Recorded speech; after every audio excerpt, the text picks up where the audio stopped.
For generations, the Tower of Babel has been reduced to a children's story, an odd moment in early Genesis when God scattered humanity and confused their languages. But what if that's only the surface? What if the tower wasn't just a symbol of pride, but a real, functional system? What if its design, structure, and internal purpose were part of a much deeper plan? One that reveals how ancient humanity nearly reshaped the world without God. In this video, we're uncovering the secret of the Tower of Babel, how it really worked inside. We're going beyond the myth to explore the blueprint of a tower that wasn't just tall, but terrifying in its purpose. Built with advanced engineering, unified language, and total ideological control, this wasn't merely a building, it was humanity's first organized rebellion. You'll see how it functioned from the inside, how it was designed to centralize power, redefine the relationship between man and heaven, and eliminate dependence on the divine. And most importantly, we'll uncover why God didn't destroy the tower with fire, but dismantled it with something far more strategic.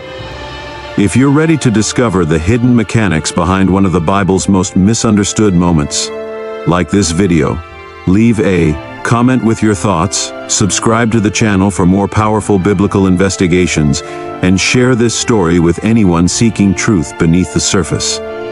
Now, let's enter the tower and uncover the secret that brought it all down from the inside. In the aftermath of the Great Flood, the earth was not only washed clean, it was humbled. The waters had receded, but their memory lingered in every heart that beat among Noah's descendants. The ark had come to rest on Mount Ararat, and from there, a new chapter began. Noah's 3 sons, Shem, Ham, and Japheth, became the fathers of all nations. The world had been reduced to a single family, a single faith, and a single chance to start again. God had given them a command: be fruitful and multiply, and fill the earth. This wasn't merely a biological imperative, it was a divine design. Humanity was meant to spread out, cultivate the earth, and walk in obedience. But what began as obedience gradually gave way to self-preservation. The fear of another flood still haunted them. The memory of divine wrath still echoed in their stories. And so, rather than scattering, many chose to migrate together, drawn eastward toward a place that seemed both rich in resources and ripe with potential, the land of Shinar. Shinar, located in what is now southern Mesopotamia, was no random choice. Between the mighty rivers of the Tigris and Euphrates, the land was abundant in clay and bitumen, ideal for early large-scale construction. It was a region destined to become the cradle of human civilization. Future empires like Babylon and Assyria would rise from this soil. But even now, in these early days, Shinar promised something irresistible: security, unity, and control. Here, the descendants of Noah did what they were never commanded to do. They built a civilization centered on man, not God. We will not spread. We will not be scattered. We will stay here, they declared. We will construct a city, they resolved, and at its center, a tower, a monument that reaches to the heavens itself. This was more than city planning. It was cosmic defiance.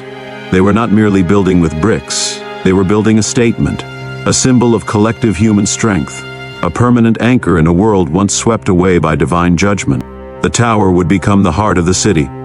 The city would become the heart of the world. And at the center of it all was a desire not to glorify God, but to make a name for themselves.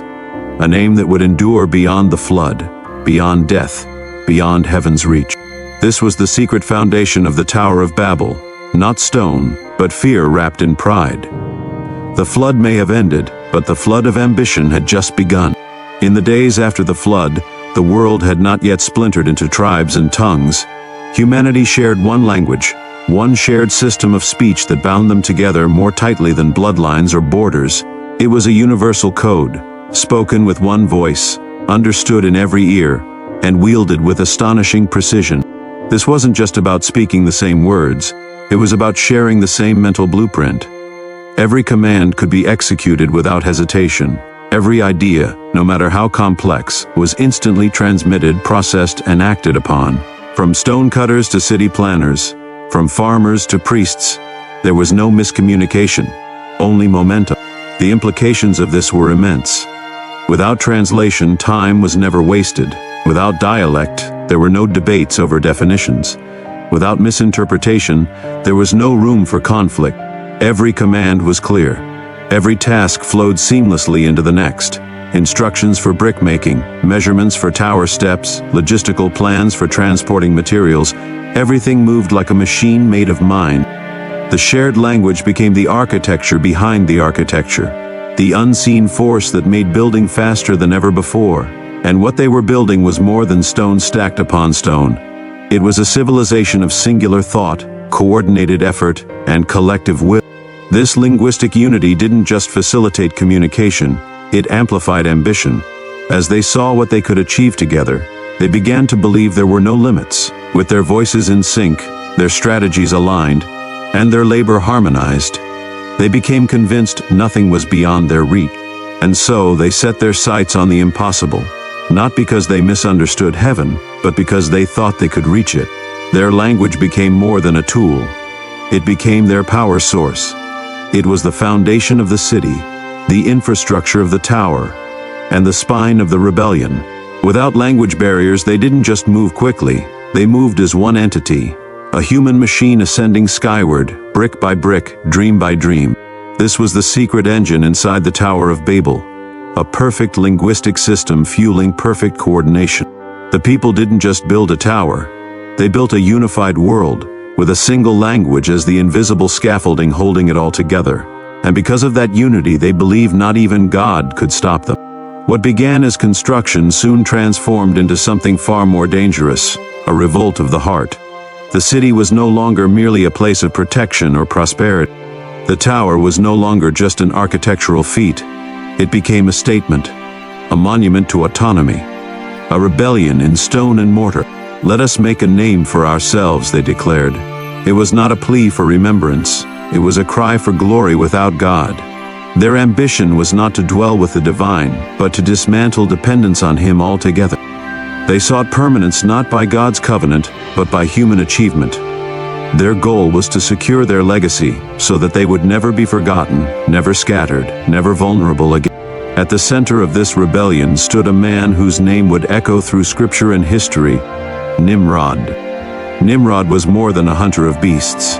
He was a hunter of dominion. Genesis describes him as a mighty one in the earth, and ancient tradition portrays him as the first to consolidate rule, the first to build an empire, and the first to unify men not under God, but under himself. He was charismatic, strategic, and visionary, but also ruthless, defiant, and unrepentant. Nimrod was the architect of an ideology, one that placed human greatness at the center of civilization.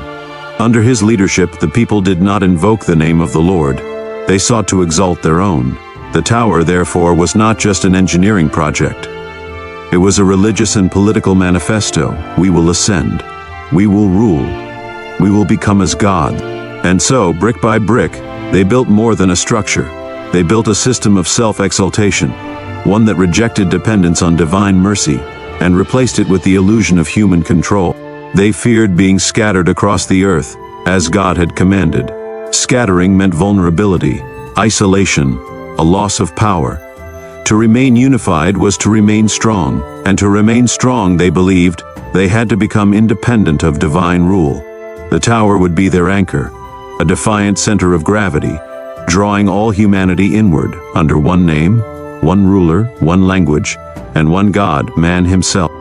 But beneath this collective vision lay an ancient sin, the same sin that once whispered in Eden, "You shall be like God." It was pride, quiet, persuasive, infectious, and now it had risen not only in individuals, but in an entire civilization. That was the true power inside the Tower of Babel. Not just the materials, not just the language, but a unified human spirit determined to ascend without permission. A society that no longer looked up in reverence, but stared skyward as if to conquer. And this is what made Babel truly dangerous, not the height of its tower, but the height of its pride. The Tower of Babel was not a fable spun from ancient imagination, but a real and complex architectural endeavor that reflected the emerging brilliance of early post-flood civilization. It was one of the first large-scale construction projects in human history, undertaken with a level of coordination and planning that demonstrated both technological skill and cultural ambition. Situated in the heart of Shinar, a region rich in natural resources. The builders had access to two essential materials, clay and bitumen.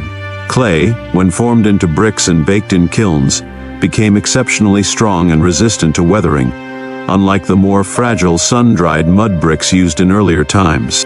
These kiln-fired bricks were mass-produced in standardized sizes, making them ideal for building a structure of unprecedented height and consistency. Bitumen, a natural asphalt-like substance found in the tar pits of Mesopotamia, was used as mortar.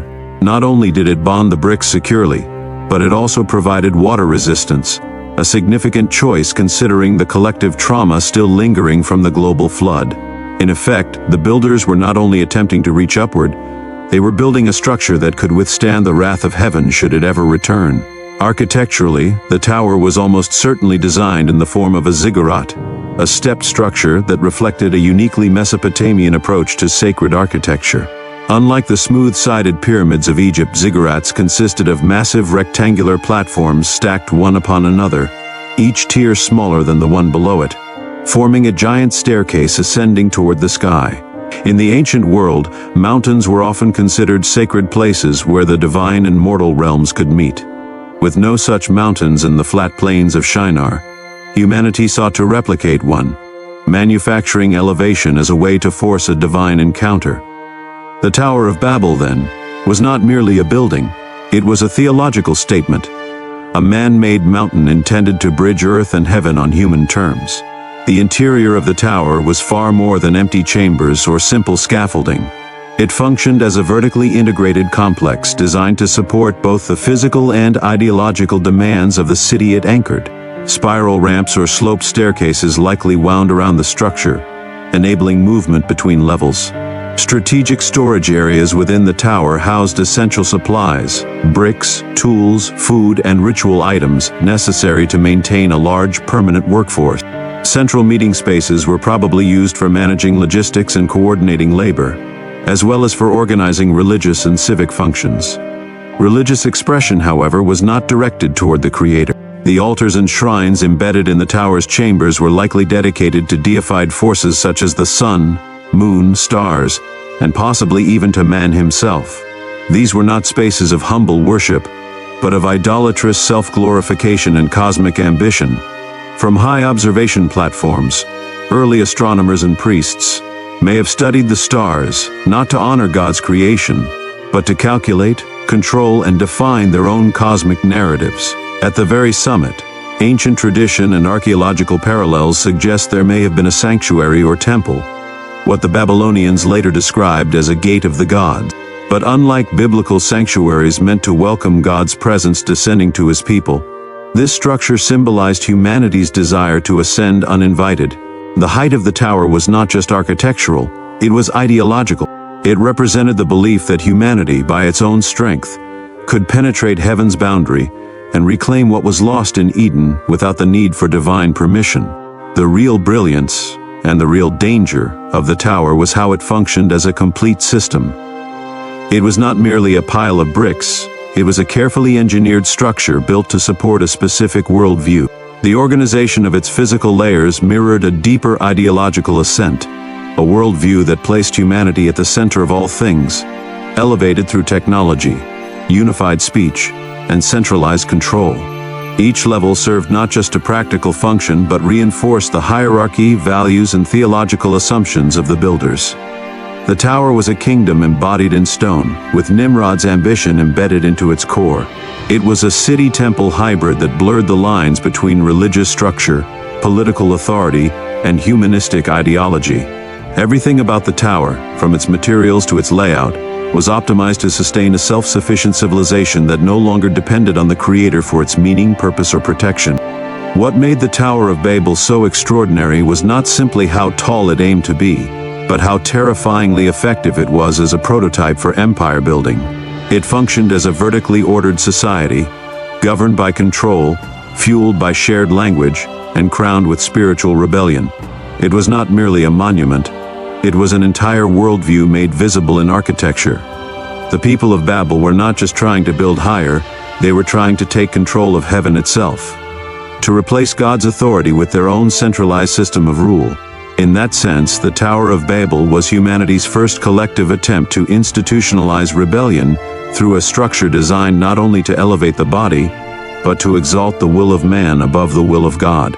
God watched it all unfold. He saw the bricks rising, the unity flourishing, the pride swelling. He saw the people, bound together by one voice, building not a place of worship, but a monument to their self-reliance. The city was taking shape. The tower had become a beacon, not of holiness, but of humanism. And at the center of it all, he saw something even more dangerous than rebellion, the illusion that mankind no longer needed him.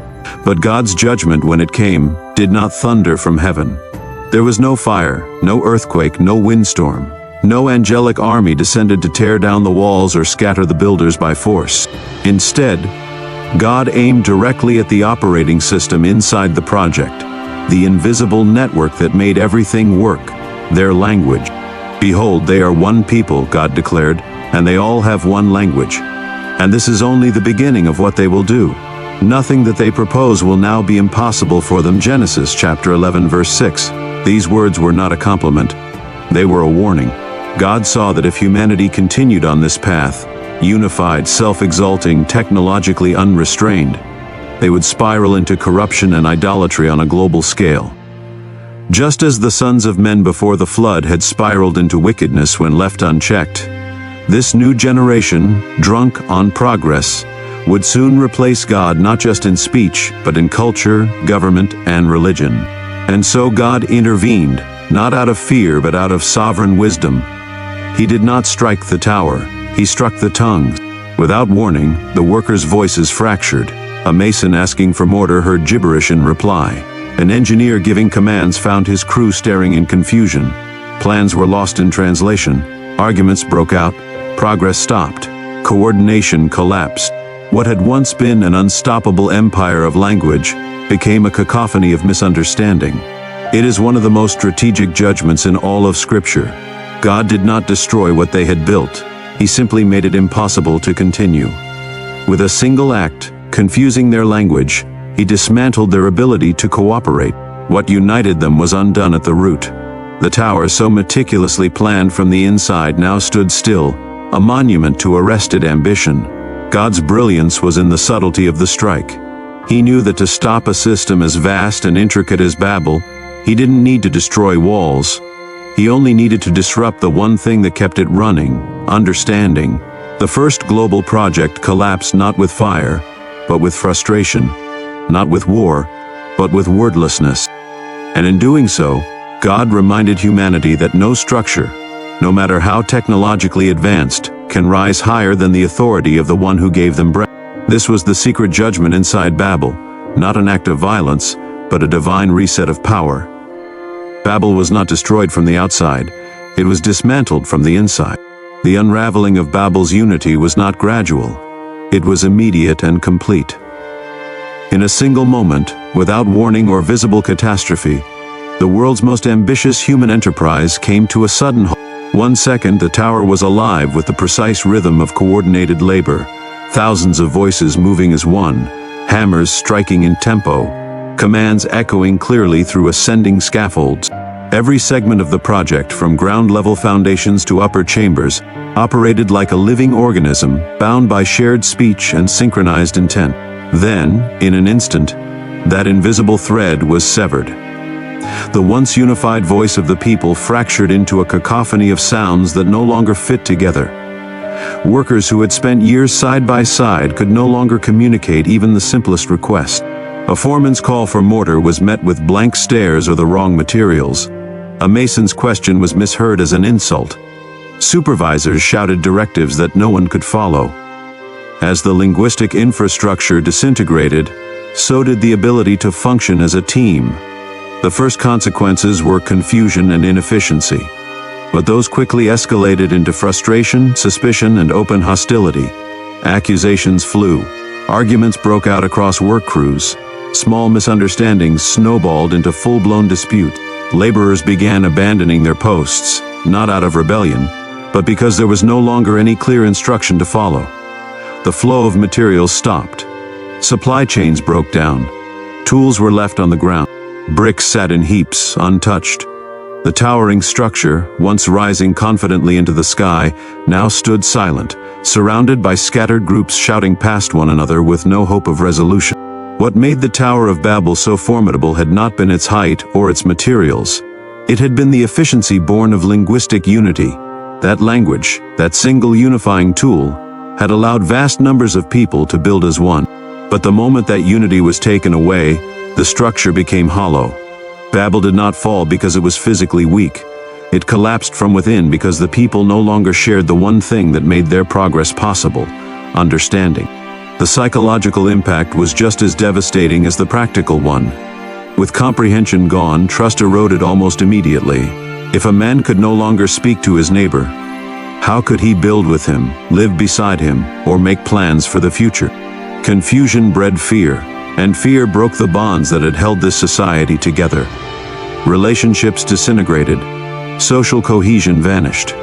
Those who had once worked as friends now stood as strangers. The identity of the community, once rooted in a single shared mission, dissolved under the weight of disconnection.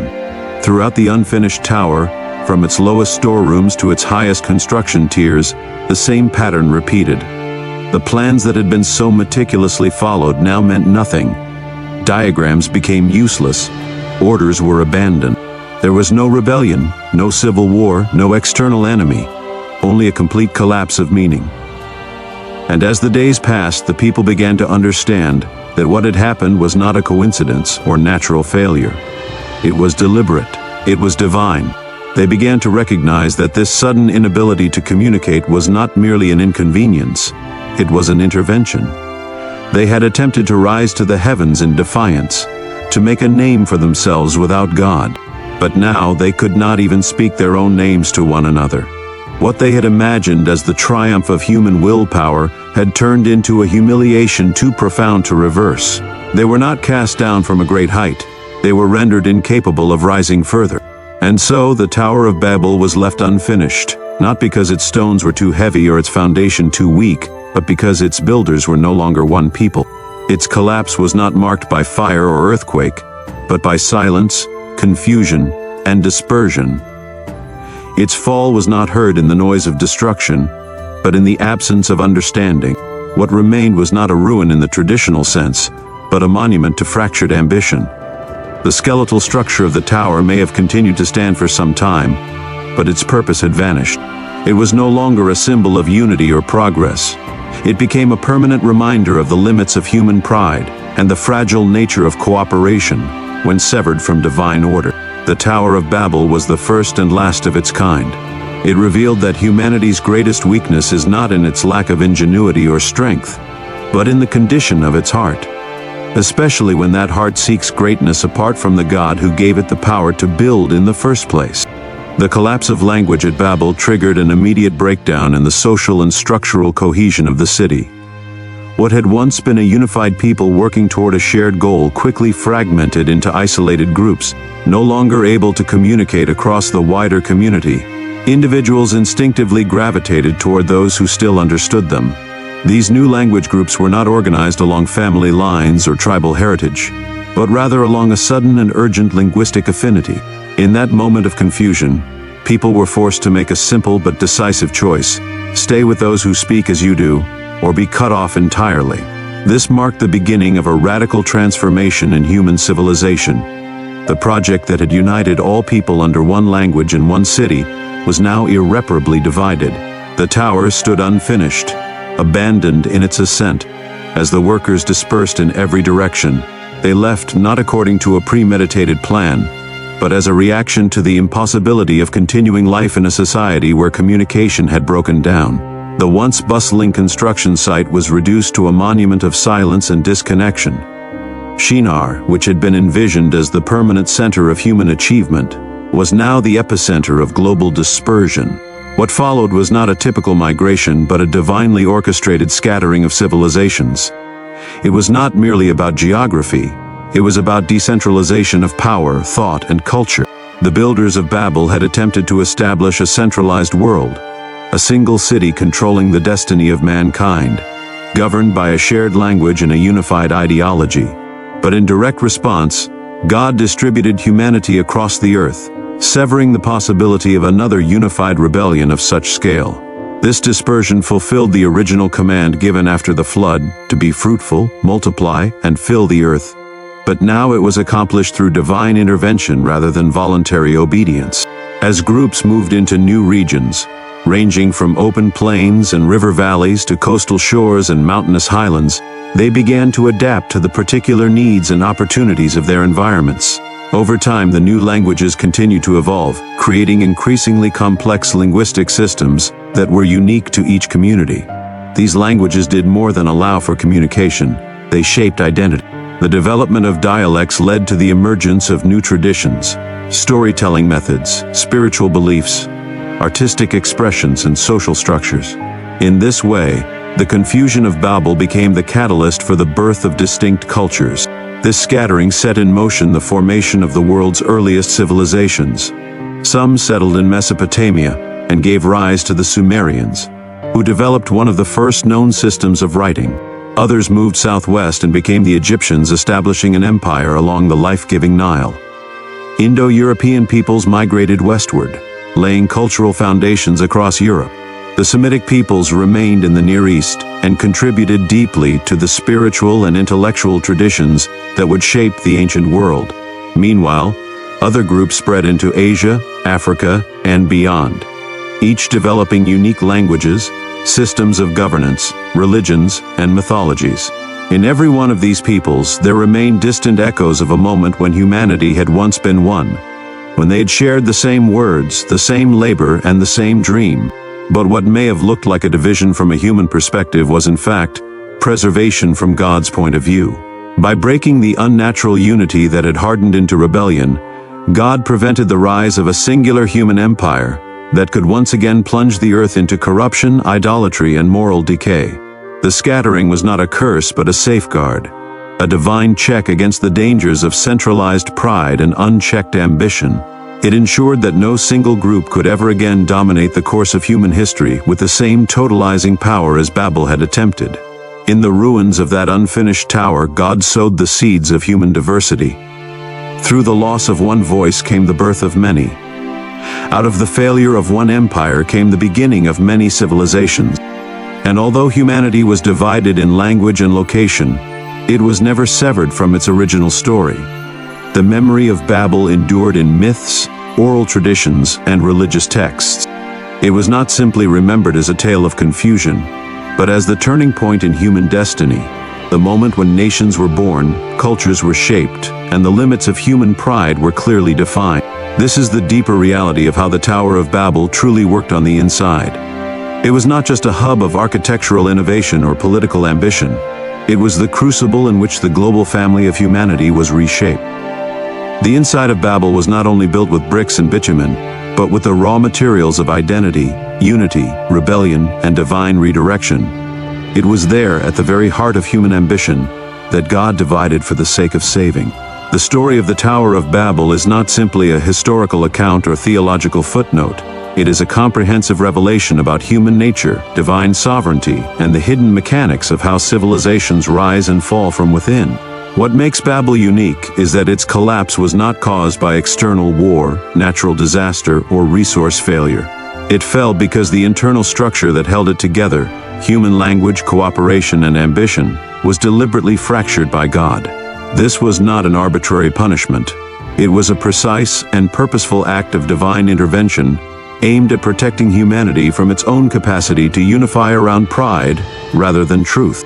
At its core, Babel reveals a timeless truth. The human heart, when unrestrained and collectively empowered, tends towards self-glorification. The builders were not condemned for organizing a city or constructing a tower. They were judged for the motive behind it. They wanted to make a name for themselves, to ensure their permanence and security apart from the authority of the one who created them. In doing so, they redirected the gift of unity toward rebellion. This redirection of unity into self-worship is the central failure of Babel. It represents the moment when the human race, still fresh from divine deliverance through the flood, turned its ingenuity not toward honoring God, but toward replacing him. Yet God's response was not destruction in the traditional sense. Instead of sending fire from heaven or razing the structure to the ground, he chose a more strategic method. He confused their language. In doing so, he dismantled their power at its most essential level, communication. Without shared speech, the tower could not be completed, and the project was abandoned. But that abandonment did not signify the end of humanity. It marked the beginning of a profound transformation. From the ruins of Babel came the foundation of global diversity.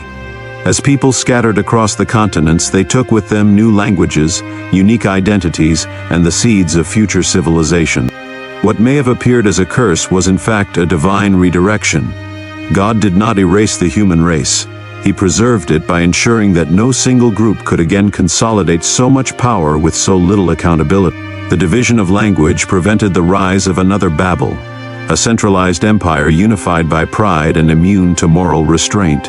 In this scattering, God established a world of cultural, linguistic, and geographic variety, not as a punishment, but as a safeguard. He preserved the dignity of human creativity, while protecting humanity from the corruption of unchecked unity. The diversity that exists across the globe today is not an accident of history. It is a deliberate outcome of this moment in Genesis. It is not a flaw in human design, it is a feature of divine wisdom. The Tower of Babel, though never completed, left behind a legacy that continues to shape our understanding of power, ambition, and the limits of human achievement. It reminds us that progress, no matter how efficient or visionary, becomes dangerous when it is disconnected from reverence for the Creator. Babel stands as a warning to every generation that attempts to build greatness while ignoring the moral and spiritual boundaries set by God. It teaches that true greatness is not found in how high we build, but in the foundation upon which we build, and whether that foundation is rooted in divine purpose or human pride. Although the physical tower crumbled into obscurity, the lesson it taught has endured. The danger of Babel is not in its architecture, but in its ideology, the belief that humanity can thrive without humility. That ideology still resurfaces throughout history, whenever societies elevate self-sufficiency above spiritual submission. But the wisdom of Babel's collapse is equally enduring. That God, in His mercy, sometimes disrupts our systems not to destroy us, but to realign us with His greater plan. In the end, the story of Babel is not about the failure of a tower, but about the redirection of a people. It reveals how God responded not merely to human actions, but to the motivations beneath them. And it reminds us that while God opposes pride, He does not abandon His creation. Instead, He divides to protect, scatters to preserve, and interrupts to save. This is the true legacy of the Tower of Babel. Not a monument of stone, but a message carved into the history of civilization itself. The Tower of Babel was never completed, yet its message echoes across every age. It speaks not through its fallen bricks, but through the questions it leaves behind. What happens when humanity replaces dependence on God with confidence in itself? What are we building today? Systems, empires, ideologies, without asking who we are building them for. The scattering at Babel was not merely a judgment, it was a mercy, a divine disruption that prevented a far greater downfall. In breaking their language, God preserved their future, and in confusing their plans, He prepared the way for something far greater, a world filled with diversity, creativity, and the longing to reunite, not through pride but through the Spirit. If this video gave you a new perspective on an ancient truth, if it challenged how you view unity, progress, or the legacy of human pride, then I invite you to take a moment to help this message reach others. Please like this video to support what we're doing.